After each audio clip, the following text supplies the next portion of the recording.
In this lesson, we will learn how to perform addition and subtraction on signed numbers. By signed numbers, I mean positive and negative numbers. So let's begin with adding a positive number to a number. Now please note that we typically place brackets around negative numbers to avoid confusing the negative symbol for subtraction. Conversely, if a number does not have a sign, then the number is assumed to be positive. So, in the first example, we are adding positive 3. In the second example, we are adding positive 7, then positive 2, then positive 6, and then positive 4. Now, I should mention that in this lesson, we will use integers to show how positive and negative numbers behave. Just remember that the same rule applies to all signed numbers, that is, integers and non-integers. Now, when I come to adding a positive number to another number, the rule is to move right along the number line. So, for example, if we want to add 2 plus 3, we take the number line and start at 2. We always start at the position of the first number, and from here we move 3 spaces to the right. This is 1, 2 and 3, and then that's 5. So, 2 plus 3 equals to 5. Next, we will learn how to subtract a positive number from another number. Notice that in this example, we are subtracting a positive number each time. Now, when it comes to subtracting a positive number from another number, the rule is to move left along the number line.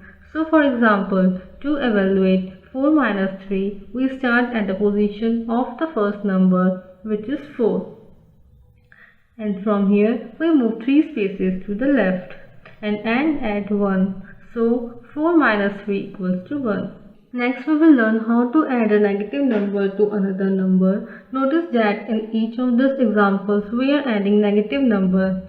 Now, when it comes to adding a negative number to another number, we need to do is recognize that adding a negative number is the same as subtracting a positive number. In other words, a plus some negative b is the same as the a minus positive version of b.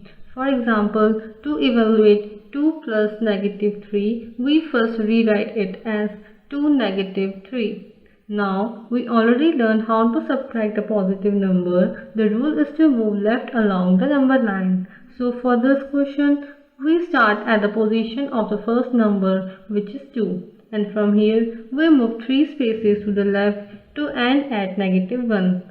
So, 2 plus negative 3 is the same as 2 minus 3, and this is equal to negative 1. Finally, we will learn how to subtract a negative number from another number. Notice that in each of this example, we are subtracting a negative number. Now, when it comes to subtracting a negative number, all we need to do is to recognize that subtracting a negative number is the same as adding a positive number. In other words, a minus some negative number b is the same as a plus positive version of b. So, for example, to evaluate 2 minus negative 3, we first rewrite it as 2 plus 3. Now we already learned how to add positive numbers. The rule is to move to the right along the number line. So we start at the position of the first number, which is 2. And from here, we move 3 spaces to the right to end at 5. So 2 minus negative 3 is the same as 2 plus 3, and this is equals to 5. Alright, that concludes the part 1 of positive and negative numbers.